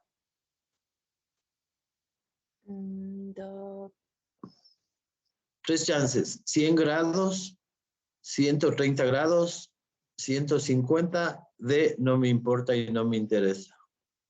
La D, ¿cómo va a decir la D? No puedo creer. ¿Cuántos grados tiene su ángulo cérvico diafisario actualmente? 130, Doc. Sí, sí, menos mal, porque ya si decía 130 seguramente le veía caminar y iba a caminar con una pierna más corta, y si tenía 150, la pierna iba a estar más larga. Entonces, si tiene 130, pero no, los niños no. Los niños no deben ser tratados igual que los adultos. Los niños tienen 160, 170, cuando ya aparece el núcleo de crecimiento. Y mientras se va enderezando, mientras va creciendo, este famoso ángulo que tiene 160 cuando recién nace, llega un momento que se estabiliza en 130 cuando ya es adulto. Y es decir, el estímulo hace que la cabeza con el acetábulo se haga un techo y se cubra. De ahí que todos los tratamientos, como le acabo de decir, que primero el éxito es que haga el diagnóstico. Si ya hizo el diagnóstico, así no sepa el tratamiento, le salvó la vida, porque por responsabilidad, si hizo el diagnóstico y no se acuerda o no puede comprar un arnés de Pavlik o no, qué sé yo, ya lo refiere y ya le salvó el futuro del paciente. Es muy frecuente en los pacientes con parálisis cerebral, pero claro, pues ¿cómo no va a ser frecuente si no puede mover las piernas? Y el poder de remodelación no existe. Entonces el porcentaje es altísimo. No es el 10%, es altísimo. Porque no puede mover. El recién nacido con parálisis está paralizado y no mueve las piernas. Si no mueve las piernas, no hay poder de remodelación que exista que pueda mejorar. Hacer un eco tiene que ser en manos expertas hasta los 5 meses máximo, 5 o 6 meses, porque ya ¿a qué edad aparece el núcleo de crecimiento en el niño, la cabeza del fémur, Richard?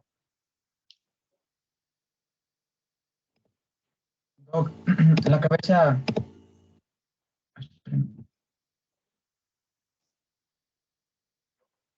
3 chances. No, 4 chances. Richard. Dios mío, se le colgó. Carolina, entonces. Antes de que se le cuelgue, rápido. ¿A qué edad aparece el núcleo cefálico en el niño?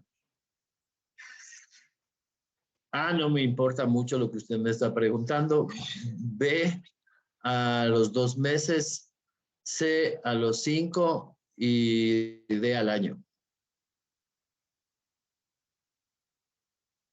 La A. No.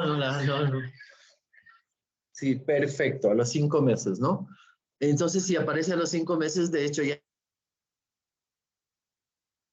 no le sirve hacer un eco a los 6, pues, porque prácticamente se le torna difícil al ecografista. De ahí que a partir de los 6 meses tiene que hacer una radiografía y hacer el famoso trazado de Perkins, que ya les explico para hacerlo más sencillo, porque estuvo medio difícil así, con tanta línea de medio un poco raro, pero es facilito, no hay que complicarse mucho. El éxito del tratamiento es el diagnóstico. Usted con que haga el diagnóstico y sepa referir al paciente bueno, mire que sirve mucho ponerle 2 pañales, pero de esos desechables hasta que le vea al médico y que pueda hacer un tratamiento. El éxito, aprenderse de memoria la maniobra de Barlow, porque con eso sabe si la cadera es laxa, luxable o está luxada. ¿Qué valora el famoso tren de Lemburg, María Emilia? Eran pacientes, Doc, que ya pueden caminar, ya son más grandes, entonces van a evaluar la asimetría de una cadera en relación a la otra. No, la pregunta es sencillita. ¿Qué valora el tren de Lemburg? Que no es específico, por si acaso, ¿no? De una cadera displásica o luxada. No es específico. ¿Qué valora? ¿Qué le hace pensar a usted que este paciente tiene un tren de Lemburg? O sea, no le funciona esto. ¿Cuál es el esto? El que valora. Doc, era en la marcha, pero Sí, la Sí, marcha. pero ya, no, la marcha no. Cuando se Eh, apoyaba en una pierna y se iba hacia el otro lado. Pero ¿por qué se va al otro lado? ¿Qué valora? Porque no tenía una fuerza suficiente, creo que era en los músculos. ¿Por qué no tenía una fuerza suficiente?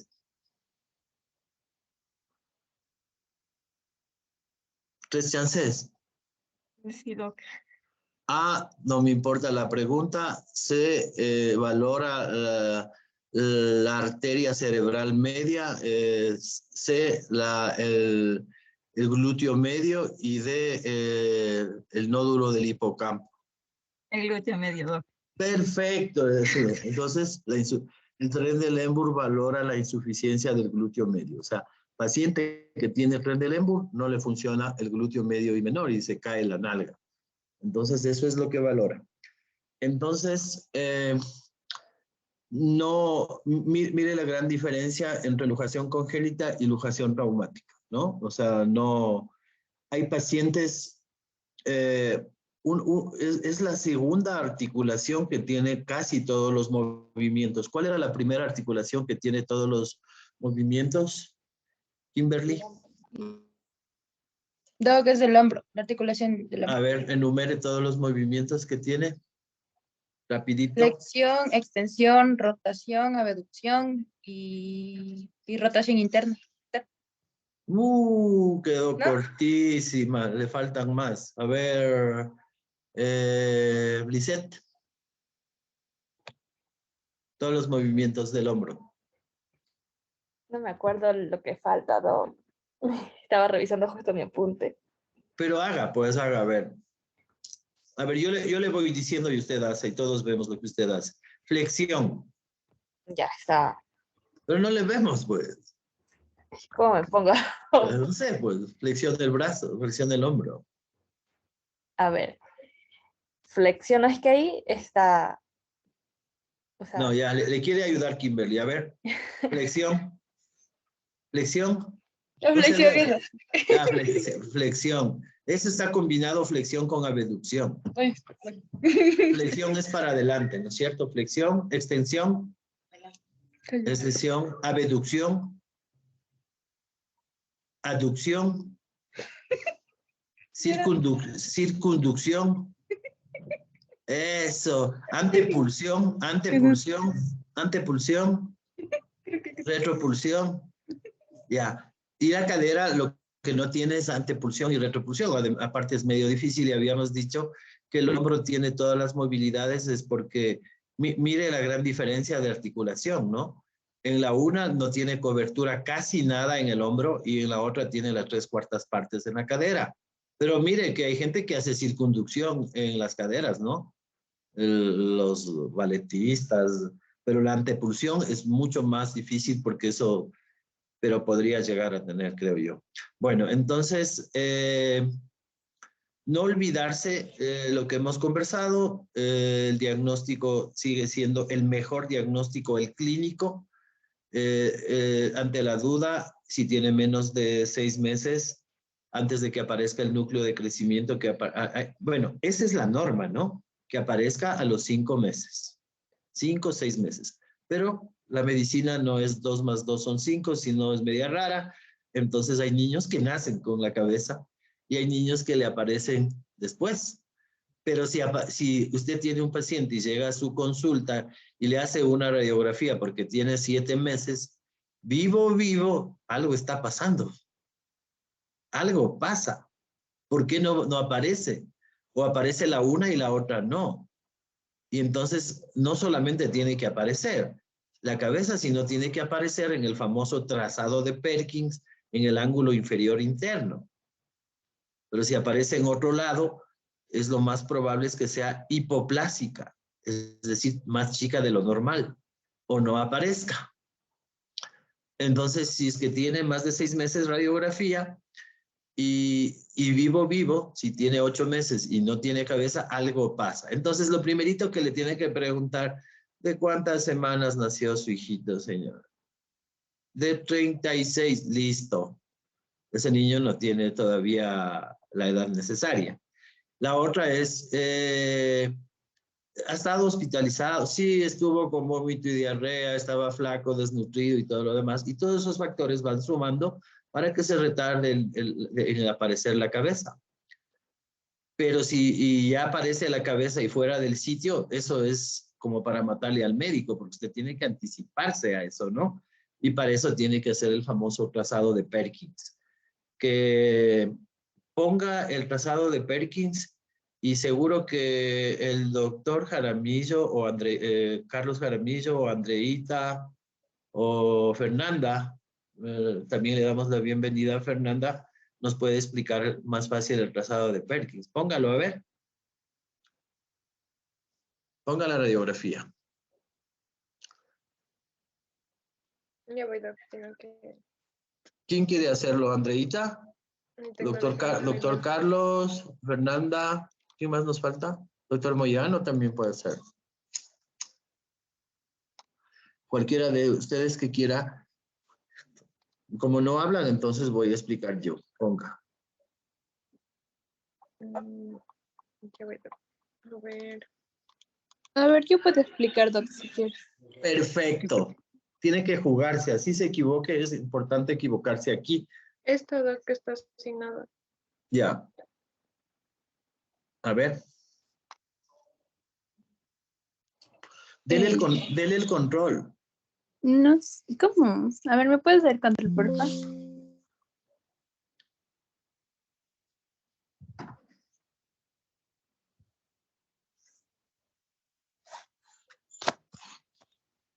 Es Adriana, ¿verdad? Ajá. ¿Ahí ven lo que yo estoy rayando o no? Sí, sí se ve. Ya les... Uy, ya. Entonces, bueno, la idea de estos cuadrantes es formar, mejor dicho, la idea de estas líneas es formar 4 cuadrantes. La cabeza femoral, para determinar que no tenga una displasia de desarrollo de cadera, tiene que estar en el cuadrante inferior interno. Entonces, la primera va... Ay, no puedo rayar. ¿Ven lo que estoy haciendo? ¿O no ven ahí? Hace rato se veía, no sé por qué. Ahí sí ya se ve, ¿no es cierto? Ahí sí. Ay, ya, es que ya no puedo borrar. Sí se borró. Sí, es que yo creo que le llega atrasado. Pero bueno, la primera...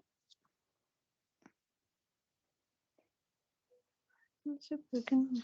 Ya, la primera es una línea que va a nivel de la unión ilioisquiática. Pero de nuevo no puedo rayar. Ya, ahí sí, pero ya me salió chueca. No.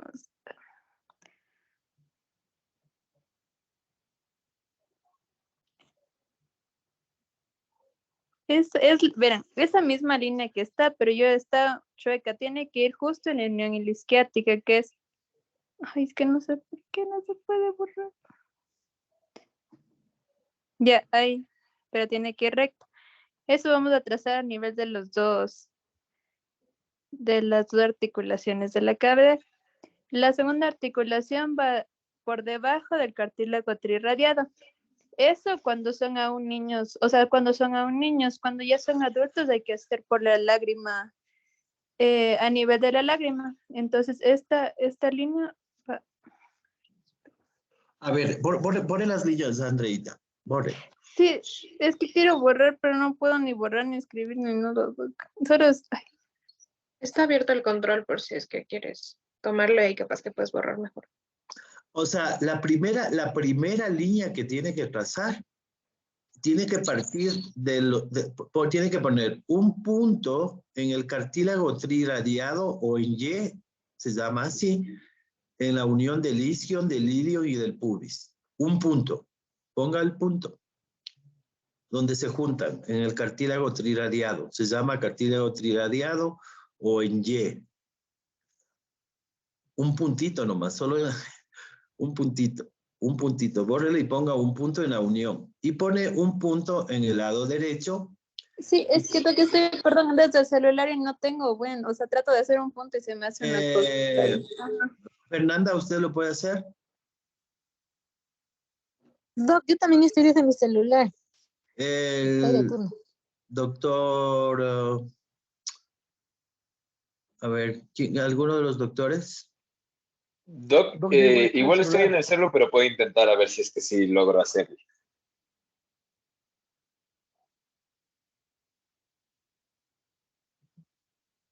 Un punto. Ese es el punto de referencia. Usted tiene que, para hacer líneas, tener referencias. O sea, no es que puede, si yo tiro por aquí, que sale por la línea por acá, y no sé qué. La primera línea que tiene que hacer es la línea de Hegel-Reiner. Entonces pone un punto en el cartílago triradiado, en este caso ya puso en el lado derecho, ahora ponga en el lado izquierdo, otro punto en la unión del cartílago triradiado. ¿Ya?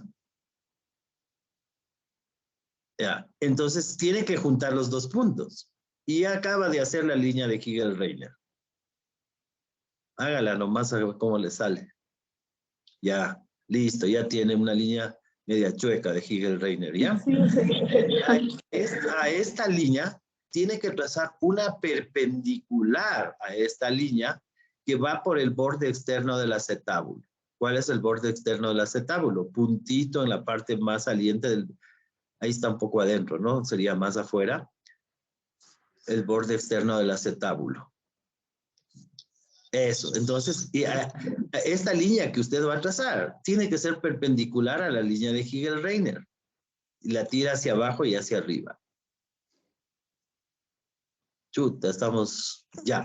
¿Sabe qué es lo que vamos a hacer? Mire la radiografía del lado derecho, ¿ya? O sea, ya no haga las líneas porque están saliendo un poco chuecas. Bastante. Entonces, mire, puso un punto en el cartílago triradiado del lado derecho, punto en el cartílago triradiado del lado izquierdo, los junta y ha hecho la primera línea para hacer el resto. Tiene que partir de ahí.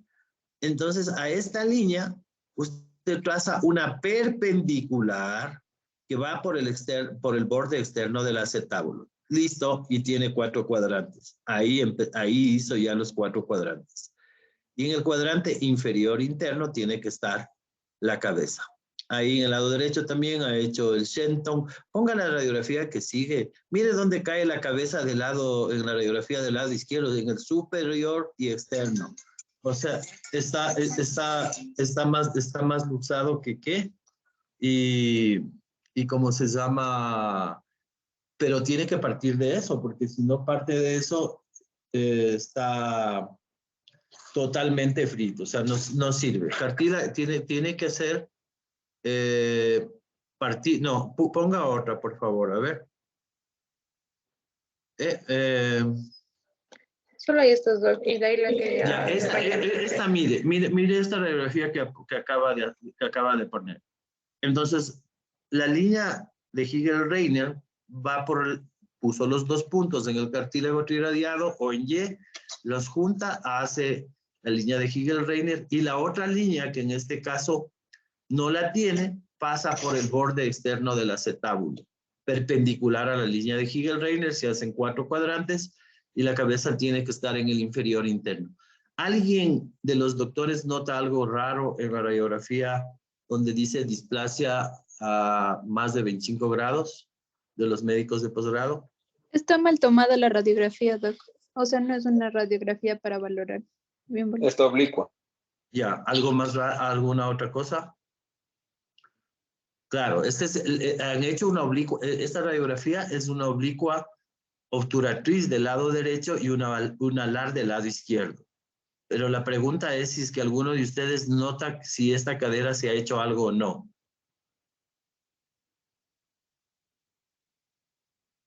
Está más vara la... ¿Y por qué cree que está más vara? Porque la cabeza femoral está disminuida de tamaño. ¿Por qué? Por la displasia. No, porque ya le operaron a este paciente, ya le hicieron cirugía. Mire el cuello, tiene un trazo de osteotomía en el cuello. Sí, señálelo. O sea, este paciente se hizo una cirugía, pero el cirujano decidió hacer solamente una osteotomía varizante porque prácticamente son valgas. Ya habíamos dicho que las displasias son valgas y entonces el médico decidió hacer una cirugía porque... Espera un segundo. Ya. ¿Cómo se llama? Ya el momento que hace la cirugía tiene dos opciones. En las displasias, que la cabeza busque al acetábulo o que el acetábulo busque a la cabeza, o hacer las dos a la vez. El médico que hizo esta cirugía hizo una osteotomía varizante y desrotadora, porque normalmente son anteversas las caderas, y le quedó así.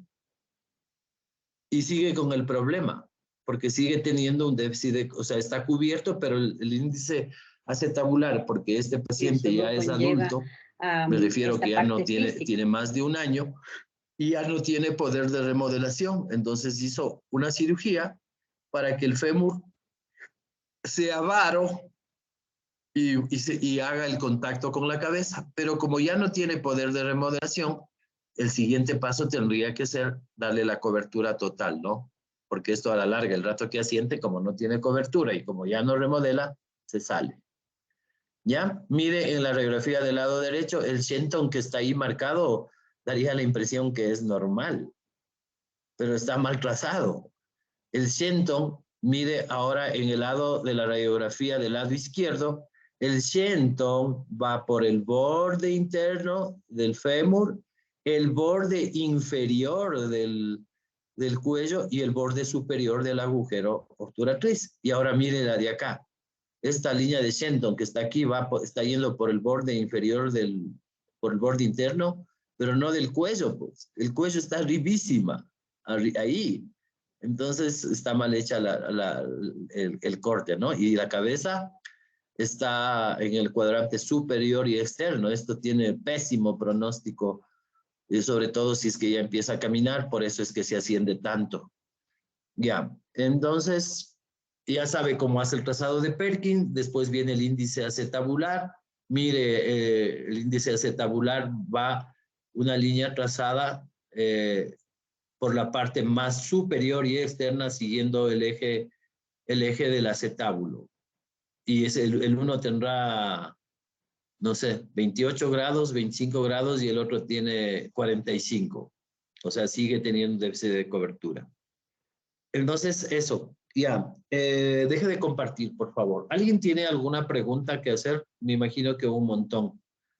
Y entonces, ahora que hemos visto lujación traumática y lujación congénita, la próxima clase que tengamos, hacemos una pelea entre lujación traumática y lujación congénita.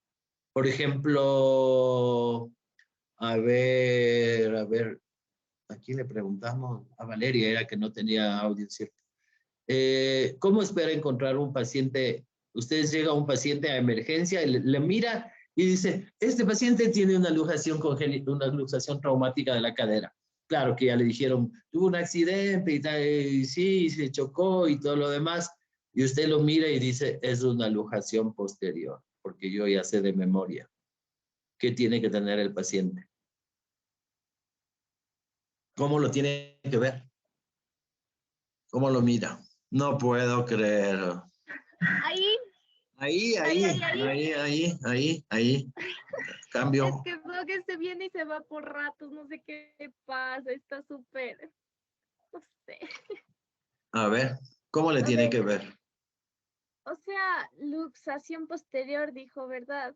Claro, usted lo ve y dice, este paciente tiene una luxación posterior. Solo mirándolo. Porque puede estar fracturado también, ¿no? De lo que recuerdo, podría estar en una rotación interna. No. A esta altura no podría estar. Tiene que estar para que sea. O sea, va a estar. Primero el dolor. Primerito el dolor. Ajá. Es un dolor insoportable, no calma con nada, no se deja topar el paciente, no se deja topar. La posición que sería, flexión. Perfecto. Aducción. Perfecto.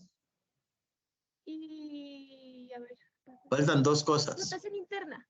Sí, ¿y algo más? Dolor. Está bien. Flexión, aducción, rotación interna. ¿Y la pierna? Va a estar más más corta. Más corta, perfecto. Y normalmente es el acompañante, ¿no es cierto? Y ahí el mecanismo de producción es traumatismo, la cadera flexionada, traumatismo directo en la rodilla, sigue el eje de la fuerza a través de la diáfisis, a través de la cabeza topa en el borde posterior del acetábulo, normalmente la rompe en un gran porcentaje alto y entonces tiene las complicaciones inmediatas y tardías. Antes de terminar, ¿cuáles serán, Jonathan, las inmediatas, las complicaciones inmediatas de la realización traumática?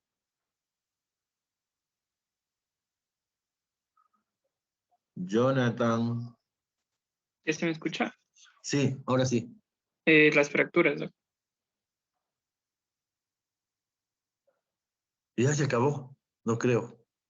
Que no se puede también, que no se puede tampoco reducir. Las caderas irreductibles, las fracturas. También que puede ser recidivante. La luxación, la reducción inestable, o sea que se reduce y se vuelve a salir. La que no se puede reducir. Podría ser una arteria glútea que se encuentre rota. Las lesiones vasculares, la más frecuente es la lesión de la arteria glútea, que normalmente no les llega a ver al paciente porque se muere en el camino. ¿Qué más? Dentro del nervio también ya afectación de lo que es el nervio ciático que se encuentra también, ya, muy bien. ¿Y las tardías? Las complicaciones tardías, Richard. A ver, las complicaciones tardías eran que, iba a haber artrosis, iba a haber calcificaciones a nivel muscular, podía haber necrosis y me falta una más. Está muy bien. Miositis osificante. Y la miositis osificante. Calcificaciones heterotópicas, artrosis y necrosis de la cabeza. Perfecto. Ya. Entonces, ¿qué vamos a ver la próxima? Catherine. La próxima clase, Doc, nos toca, déjame un segundo, aquí está. La próxima clase nos toca escoliosis. Miércoles, bueno. Ya, entonces hablamos. ¿Alguien tiene alguna pregunta? Primero les damos la bienvenida nuevamente a los doctores del posgrado. Les invitamos cordialmente las veces que quieran entrar. Y si tienen preguntas y deben tener un montón de preguntas. También les vamos a invitar Andreita, les invitas a todos los que quieran entrar del posgrado, ¿ya? Porque gracias, aquí les... Ya. Listo, entonces que tengan, como ya no están los primos y hay que ir pensando tener clases presenciales, me parece, y creo que nada más. Nos vemos la próxima semana. Espero que arregle su internet, ¿no? ¿Dónde está? ¿Dónde está? Arregle el internet. ¿Dónde está? Ahí está, Valeria. Y bájeme la voz, ¿no? Bájeme la voz. Nos vemos. Chao, chao, chao. Chao con todos. Chao, hasta luego.